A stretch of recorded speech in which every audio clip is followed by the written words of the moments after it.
Here is a significant question, a question that needs to be raised at some point or the other. If so, better now than later. Welcome. Vanakkam. Swagatham. Let me begin by quoting a few words from a very small piece of writing, comparatively small, about 35 pages, by that most controversial author, an author whom most people love to hate and hate to love, Oscar Wilde, whose life was extremely controversial, even scandalous.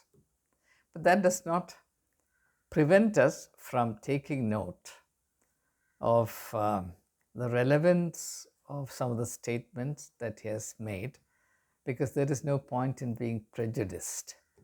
We should not live like Oscar Wilde, but if we can think like Oscar Wilde, it's desirable, profitable, commendable.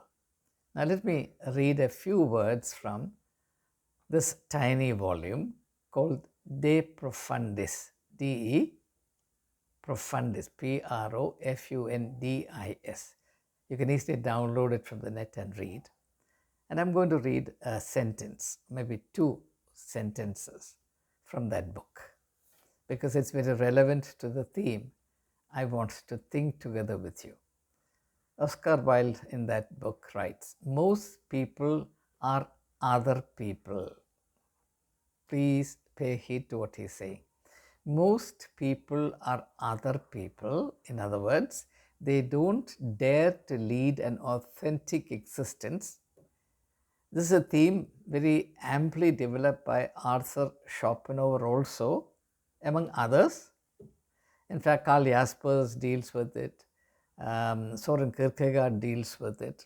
Several others. And surely it's one of the central spiritual concerns, and therefore it's worthwhile for us to attain a further degree of clarity regarding this very key theme, which we cannot dodge. Most people are other people. They are anything other than themselves. Most people are other people. Their thoughts are someone else's opinions. The word opinion is very important. I'll explain in a short while the difference between thought and opinion. Their thoughts are other people's opinions. Their lives a mimicry. We don't live, we merely imitate others. We are a living mimicry of somebody else. Their passions, a quotation. Their passions, a quotation. Just as we quote from others, even our passions are borrowed. When we quote from others, we are actually borrowing words and sentiments, words and ideas from others. So when Oscar Wilde says that our passions are a quotation, what he actually means that our passions are borrowed from others. For example, if you are a Marthamite, then you are under obligation to entertain all the passions appropriate to a Marthamite regarding the zeal for the Marthoma Church. If you are a Pentecostal, you have to have your own Pentecostal passions, which you have to borrow from others.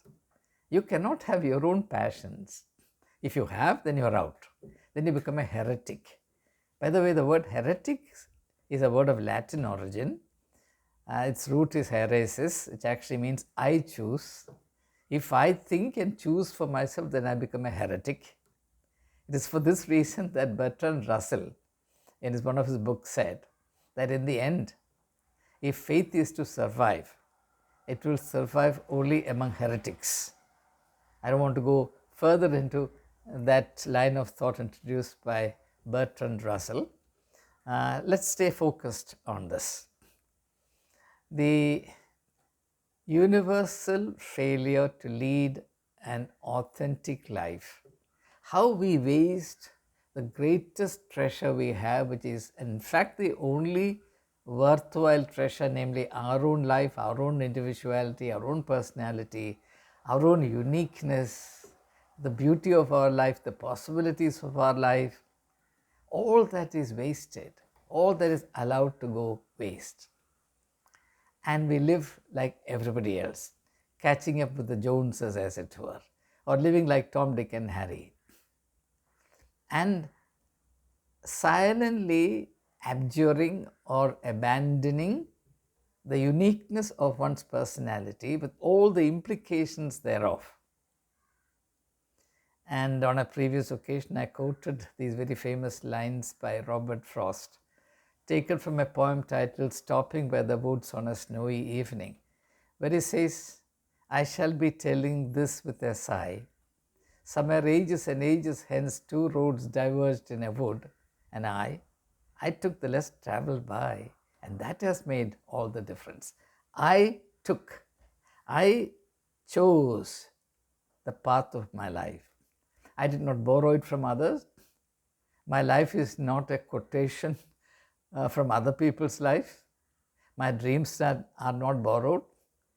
I'm not a carbon copy of somebody else. And that's a great thing. Now, you think of the great spiritual luminaries, invariably you will find that the one thing you cannot deny them is the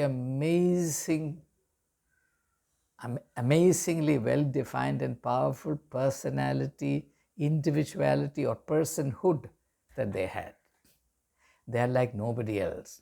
Guru Nanak, there will not be another person like Guru Nanak. Lord Buddha, there will not be another Buddha like him. Prophet Muhammad, peace be upon him, there's only one Prophet Muhammad. Jesus Christ of Nazareth, there will be none like him. The same goes for anyone who has made any meaningful, significant contribution to humankind. Whereas people who have merely existed and failed or forgotten to live, they have no personality to distinguish them. They are the people who try to be like everybody else, which is unfortunately the case with the vast majority of people. And this is the raging tragedy of our species, that we renounce the uniqueness, the distinctiveness, the worth of our individuality, our personality, and we try to be like everybody else. This is a terrible thing. So here, Oscar Wilde says, and I promised to explain that particular phrase, says, our thoughts are someone else's opinions. What's the difference between thought and opinion?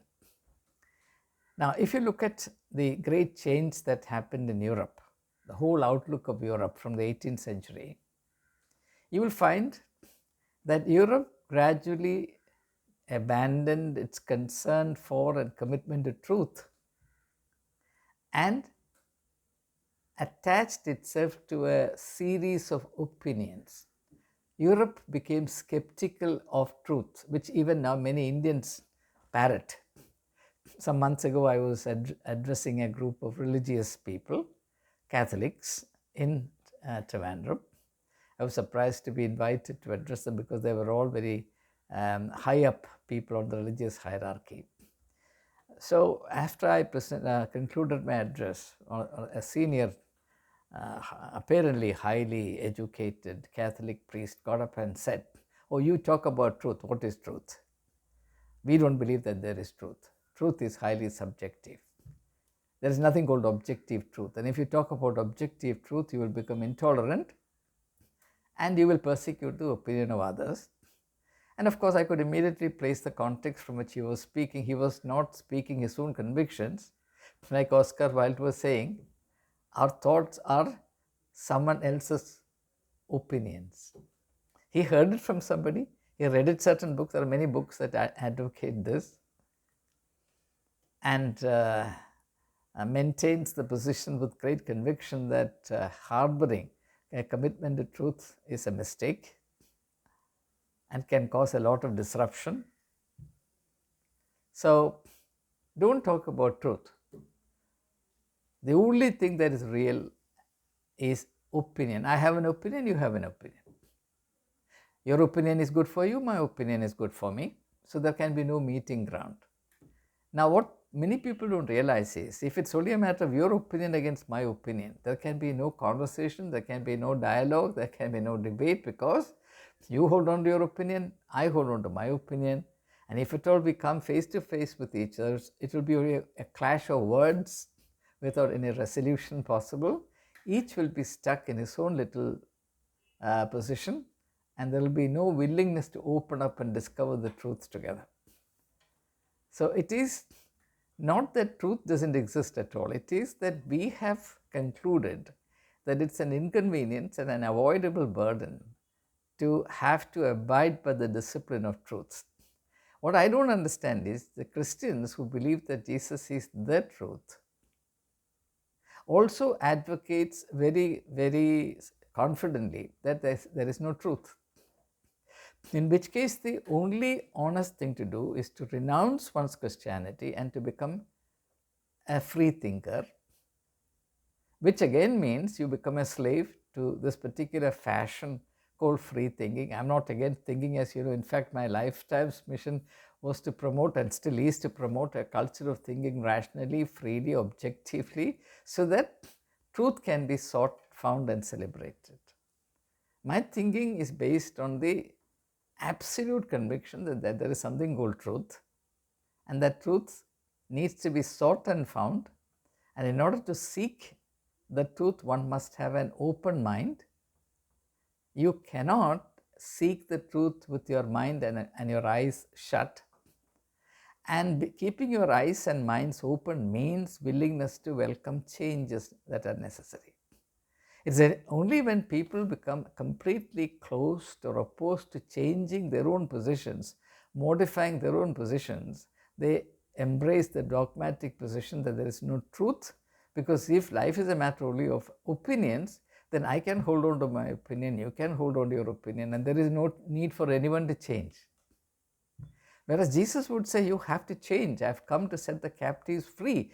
Freeing somebody means leading a person from his or her present plight to a completely different plight or different state of existence or quality of existence, which means a radical change. And truth alone has the power to bring about that radical change. And it is in recognition of this truth, or in order to underline this truth, that Jesus said that you can be free only if the truth sets you free. If the truth sets you free, you shall be free indeed. And he says, I am the truth. If the Son of Man sets you free, you will be free indeed. So the subject that we're dealing with is a serious one. So coming back to this. So when Oscar Wilde feels that their opinions, that the opinion of people all over the world, their thinking, the thoughts of the people all over the world are nothing but the opinions borrowed from others. For example, take our own predicament today. We live in the media world, we live in the information age, we live in the age of public opinion. What every one of us should be thinking about any particular issue is not decided by us. It is decided at a distance from us, and it is brought home to us through the mass media, through all kinds of public means, and we simply, without applying our mind, swallow whatever is being broadcast, whatever is projected in the air.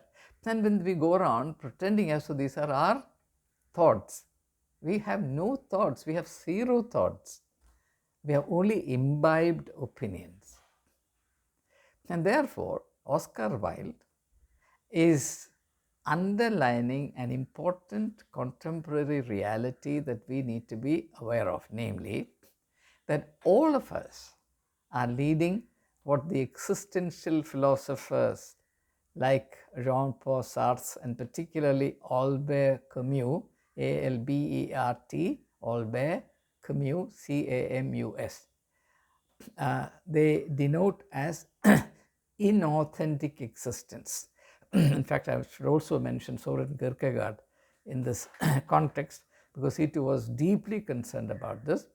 And on the psychological side, both Freud and Jung, besides Adler, Alfred Adler, these were the three leading figures in the development of psychology in the 19th century: Sigmund Freud, Carl Jung, and Alfred Adler, Adler. And Alfred Adler is the foremost philosopher of human personality. That's the reason why even those who are not interested in psychology must read, especially his book, Understanding Human Nature. It's a very simple read. Anyone can read and understand. You don't need to have any grounding in psychology. You must read this book by Adler, Understanding Human Nature. So therefore, the concern about authentic existence, which also breeds the awareness that all of us are leading inauthentic existence. When Jesus appeared on the scene, he found that religion had become completely inhospitable to or harmful to people attaining the authenticity of their personality. One of the most neglected aspects of Jesus' teachings, his public ministry as a whole, including the various instances of his intervening in the life of the people, redemptively or in a beneficial manner, is his commitment to the authenticity of human experience. Now, unfortunately, all that is couched in religious language, which is always stereotypical, and therefore the significance of these interventions are often not realized properly. For example, let's take a very, very obvious example. In the second chapter of Mark's Gospel, to Jesus is brought a man paralyzed. He is lying on a light bed, a pallet. He is carried around by 4 people. Jesus looks at him and says, "Son, your sins are forgiven." Now, one way of understanding the sin embedded in human existence, I'm not talking about religious sin embedded in human existence, is the problem that we are trying to understand, namely the inauthenticity or the loss of authenticity of our life. We are not true to ourselves. In that famous play by Shakespeare, Hamlet, there is a piece of advice that Hamlet is given by his uncle Polonius. He says, "Above all, to thine own self be true." Be true to your own self. After all, the beginning of philosophy, by common consent, is the Apollonian dictum, that is advised by the Greek god Apollos: know thyself. The most fundamental, the most sacred duty that we owe to ourselves and to God is to understand ourselves. It's only when you try to understand yourself that you realize that you are leading a very inauthentic life. You are running parallel to your own destiny. You never come into contact with your true self. Who are you? Well, you can always say that I'm a believer. But what does it mean to be a believer? And how does your so-called life of belief connect to the truth about yourself? C.S. Lewis has a beautiful book which is nothing but a collection of the various BBC radio addresses that C.S. Eliot delivered in the year 1942-43. The title of that book is Mere Christianity. Again, a very simple, easy read, which I considered one must read irrespective of your religion or whatever. Some very fundamental truths about our existence are expounded by C.S. Lewis, a great professor of literature in Cambridge. And there he makes a distinction between mere Christianity and authentic life of faith. And Soren Kierkegaard does the same work in his title, Training for Christianity.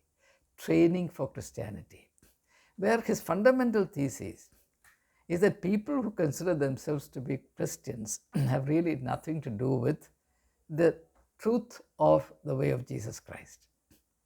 In fact, he goes to the extent of saying that the most difficult thing on planet Earth is to be a Christian. It is tantamount to death.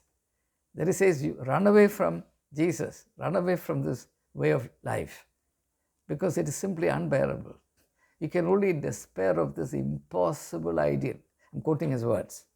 You will only despair of this impossible ideal. Why? Because you will believe firmly that it can never be realized and practiced. If you don't believe this, just interview 10 Christians and ask them if the Beatitudes that Jesus taught recorded right at the beginning of the Sermon on the Mount, considered to be the core teaching of Jesus Christ. If you come across a single Christian who believes that the Beatitudes are practicable and it's good to practice them, please let me know. I'll be shocked out of my wits. In my life so far, I have not come across a single Christian. I've interviewed so many people, I've discussed it with so many people. There's not a single Christian who believes that the Beatitudes as taught by Jesus Christ is practicable or it is desirable that they are practiced. So, we can understand this reality of the inauthentic spiritual or religious lives that we lead, though we are prevented from realizing it because of our church life, because what happens in church life is that birds of the same feather flock together, and therefore the truth about our individual life is always kept hidden, not only from the views of others but even from our own consciousness. Because to the extent that we belong to a group and the group accepts us and imparts to us a certain sense of religious merit without really examining the foundation, we think that that will suffice and therefore we don't have to engage with the truth of our own inner life. Whereas King David, in that moving psalm that has resulted from his moral failure, Psalm 51, he says, it's not these outward appearances and observances that matter. You desire the truth of my inward parts. Therefore, authentic spiritual life or authentic religious life is life that effects a correspondence between the inward truth of a person's life and his outward actions. It is precisely because of this that Jesus concluded the Sermon on the Mount by saying, he who hears these words of mine and does them, acts accordingly, is the one who is wise and is like the wise man who built his house upon the rock. So, Jesus was himself acutely aware of the widespread religious epidemic malady of the inauthenticity of life and therefore inauthenticity of personality. The fact that through our religious fervor we become more and more spurious, fake, fraudulent, inauthentic, and there is no truth in us. And it's because Jesus realized that this kind of traditional church-centric piety of the established religion is good enough only to breed and aggravate this hypocrisy, this lack of truthfulness, this inauthenticity in our life, that Jesus presents himself as the truth. When Jesus presented himself as the truth, what he meant was not really that, he is the truth about everything, every aspect of life. For example, if there is a case which is being tried in a court of law in Kerala or in India, Christians cannot say that Jesus is the truth and therefore refer this matter to Jesus, and immediately you'll have the truth of the matter revealed, and therefore all this prolonged trial procedure can be bypassed. That is simply not the meaning of Jesus saying, I am the truth. What he means is that in the religious context, I am forever a standing reminder and an uncompromising instruction, demand that your life, your spiritual life be authentic. And that is the idea of truth in the religious context. Simply understood as the perfect conformity or harmony between one's inner state and one's outward actions, outward appearances. And the religious functionaries in which the two became complete contradictions of each other, which is the essence of religious hypocrisy, according to Jesus, were the priestly class. When I make these simple factual observations found in the Gospel of Jesus Christ, many people think that I am doing this because I am prejudiced against the priests. Yes, I have serious quarrels with the priestly class, having been one among them, because they are doing a serious disservice to the people of the community, people of faith, ordinary people who repose their entire trust in them. And they remain completely unmindful of it, and I have to keep repeating this until There is some evidence that there is a change happening somewhere. I'm not saying something in order, just because there is nothing else for me to do. I'm saying whatever I'm saying, I'm doing whatever I'm saying because I'm very keen to see a change for the better to happen. And if there is a problem and that problem is resistant to change, we have to keep attacking that problem till a change happens. And must do so in the hope that when we do our very best, when we persevere in it, as Jesus said, he who endures to the end will be saved. So if we persevere in faith, our intention being pure and clear, the change will happen in God's own time. My job is merely to be the voice in the wilderness, and I have to keep saying the same thing until the change happens.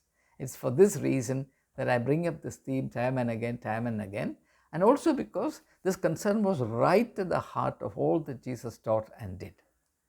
So, if you really want to understand the teachings and the public ministry of Jesus Christ right, I suggest that the best angle or vision is Jesus' commitment to the worth, the beauty, and the glory of human personality. I would go to the extent of saying that Jesus was a worshipper at the temple of humanity. I know that these words will shock traditional Christians. Why else would Jesus die on the cross for the sake of humanity? He did not die for the sake of Christians. He did not die for the sake of the so-called virtuous people, the saints, the respectable people of the society, the high and the mighty, the celebrities, the icons, the VVIPs. He died for humanity at large. Why? Because he was in love with humanity, not individuals here and there, though his compassion went out to effect a redemptive difference in the life of the individuals who were suffering from various modes of inauthentic life, both in the religious context and in the cultural and political context. After all, the one freedom that no organized society, no culture, no country, no political system, no man-made ideology will grant, the one luxury that no one in the world will grant to you on a platter, is the luxury of being authentic. Because everybody wants you to be like himself or herself. What we consider to be meritorious in somebody else is limited only to this, that he is like me, she is like me. And to the extent that he or she refuses to be like me, I will brand or stigmatize that person as rebellious, wicked, perverse, and whatnot. And if you apply the same idea to the Christian motivation to go out and convert people, to catch people for Jesus Christ, you will see this principle at work very clearly and powerfully there. Christians have been converting people not for their sake. Their idea of conversion is that people who are today different to what I believe, different to what I am, different to my way of life, different to my way of worship, they should become exactly like me. So people are not converted to the way of Jesus Christ. People are converted to the ways that various Christian groups have adopted for whatever historical reasons and accidents. And the converts are made to conform only to these specific ways. Therefore, if on account of a mission run by the CSI people, 10 people are converted, they are converted not into the way of Jesus Christ, they are converted into the CSI church. The same with Marthoma Church, the same with Pentecostals or whatever. So this clearly indicates that nobody is really committed to the authenticity, the truthfulness of your personality. In fact, the one freedom that religion will never give to you is the freedom to be truthful to yourself. Why? Because in order to be truthful to yourself, you have to think. You have to deal with situations and human realities according to your own understanding, convictions, and personal uniqueness. And there is no church on planet Earth which gives you that freedom. Therefore, the first thing that you have to surrender when you become a religious person who is a member of a religious group is the freedom to think, understand, and choose for yourself. As I said at the outset, if you choose for yourself, you become a heretic. So, in order to belong to the group, you have to abdicate your freedom of thought and expression, which is a right universally accepted, acknowledged, and guaranteed as one of the fundamental rights of human beings. It is included in the Indian Constitution, it is included in the Universal Declaration of Human Rights of 1948, under the auspices of the United Nations, etc. That freedom will be completely denied by every church, and indeed of every organized religion. It's not an epidemic confined to churches alone. If there is an organized church, surely in order to belong to that group, you have to abdicate your personal freedom to think and to decide for yourself. And if you have no freedom, you cannot attain authenticity in your personal life. And therefore, the price that is exacted from you for membership in a particular group is far beyond what you perhaps realize. And you don't realize the gravity of it, the shocking gravity of it, precisely because you were caught young and you were domesticated within that small, tiny group, and you imbibed all its advocacies. And you also imbibe the idea that thinking differently to what my group thinks is highly impious, and God will become very angry and upset with me if I deviate from the prescribed lines of thought, the angularities and the prejudices entertain my group. I'm duty bound to parrot them, accept them, and never to deviate from them. So if my group despises X, Y, or Z, irrespective of the merit of the case, I also have to exemplify, publicly display very zealously hatred towards that person. If my religious hierarchy says that have nothing to do with the members of the other church, no matter what Jesus Christ would have taught, it's my bounden duty to abide by the instructions issued by the hierarchy of my church. And there are innumerable instances of that available in the life of the churches in Kerala. I don't have to be specific. My dear friends, let me conclude. The long and short of what I'm saying is, the so-called believer is unfortunately a scarecrow, is a caricature of what it means to be a human being. And the greatest harm that this kind of religiosity or piety does, or religious conformity does, is to ruin our personality. Whereas Jesus' foremost concern was that our personality should develop, our individuality should develop, and its purity and its greatness should shine forth so that you become a blessing to the world. That's why Jesus said, "You are the light of the world." No one lights a lamp and puts it on a bushel. A city that is set on a hill cannot be hidden. Let your light so shine before men that they see your good works and give glory to your Father in heaven. The Gospel of Matthew, chapter 5, verses 14, 15, 16. In other words, what Jesus is saying, in our simple words, be authentic, be truthful. How can you relate to the God of truth?